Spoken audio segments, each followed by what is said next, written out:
Hoy en esta clase vamos a desarrollar la categoría conceptual de gobierno que abordamos básicamente desde el texto de Javier Selazny. En primer lugar, vamos a decir que el concepto de gobierno es un concepto general que puede ser aplicado a diferentes experiencias históricas, incluso puede ser aplicado a experiencias que no han sido de carácter democrático.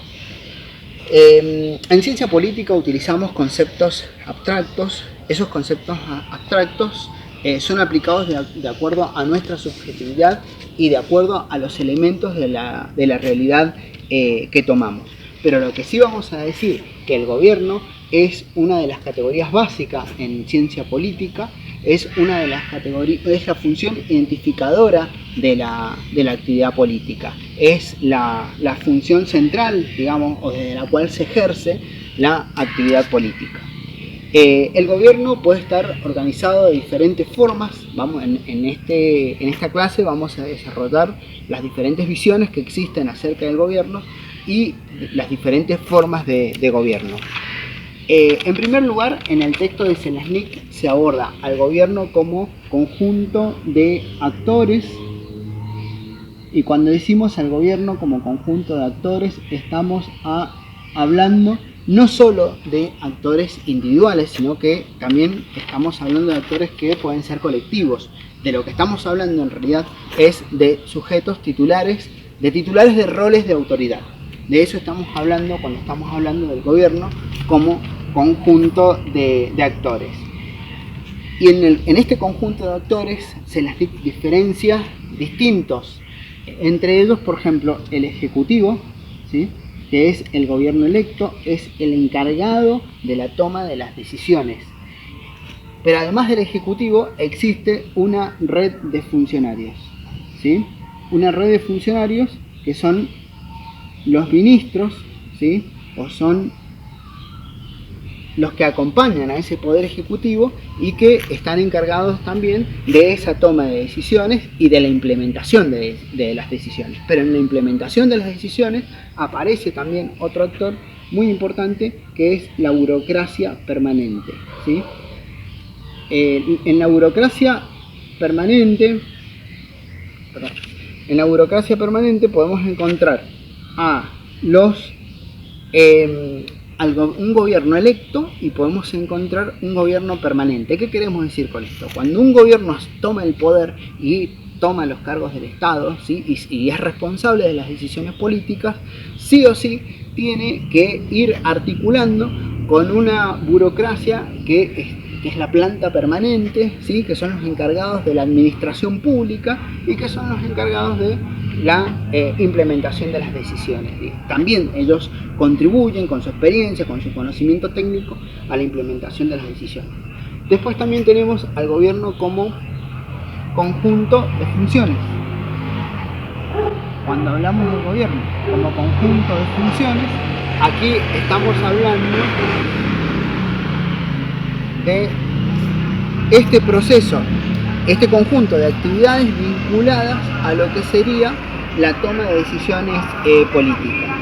En este sentido, hacemos una aclaración de la procedencia del término gobierno. Gobierno proviene del griego kibernao, ¿sí?, que significa una especie de timón que conduce el barco. En este conjunto de funciones aparecen funciones históricas que va asumiendo el gobierno. Por un lado es garantizar la unidad interior de la comunidad política, y también el gobierno tiene entre sus funciones ser responsable de la política exterior, o sea, custodiar esa comunidad política frente a los actores externos, ¿sí? Entonces también es el responsable de la política exterior. En síntesis, decimos que el gobierno como conjunto de funciones es el conjunto vinculado a lo que es el proceso de toma de decisiones. De eso hablamos cuando hablamos del gobierno como conjunto de funciones. En esto vamos a ver diferentes estados.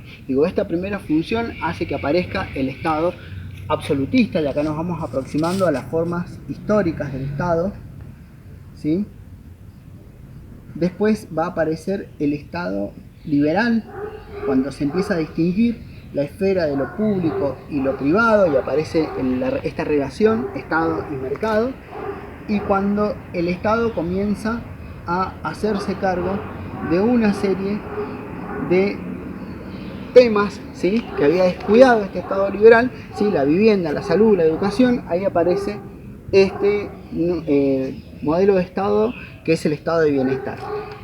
Entonces el gobierno, como conjunto de funciones, como conjunto de actividades para el proceso de toma de decisiones, fue evolucionando de esta manera también, y fue dando forma a nuevos modelos de Estado. También podemos identificar al gobierno como conjunto de instituciones. Entonces tenemos al gobierno como conjunto de instituciones. Cuando hablamos del gobierno como conjunto de instituciones, bueno, aquí estamos hablando de la diferenciación entre sistema político y régimen político. Van a encontrar una especie de esquema en el texto de Selznick, que hay una llave donde nos puede mostrar todos los componentes de un sistema político, ¿sí? Entonces en esta llave vamos a encontrar, en primer lugar, ¿sí?, a las autoridades, ¿sí?, a aquellos que son responsables de la toma de decisiones, ¿sí?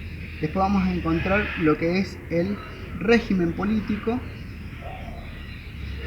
Entonces acá tenemos que decir que el régimen político forma parte de lo que es el sistema político y la comunidad política.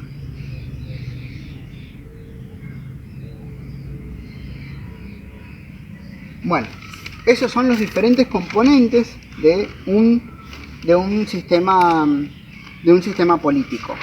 Estos componentes del sistema político, vamos a ver entonces que acá decíamos, están las autoridades, que son los titulares de roles con autoridad, ¿sí? Después está el régimen político, acá tenemos las estructuras de autoridad, las reglas de juego, que son las normas, ¿sí?, son todas aquellas reglas que determinan el sistema político.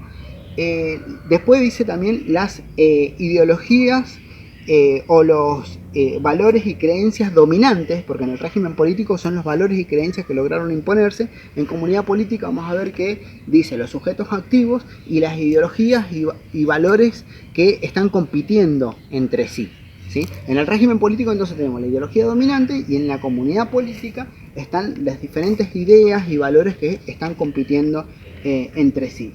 Bueno, estos son los elementos de un sistema político. Esto es muy importante tenerlo claro para no confundir régimen político con sistema político, y para poder entender los diferentes elementos que componen a un sistema político.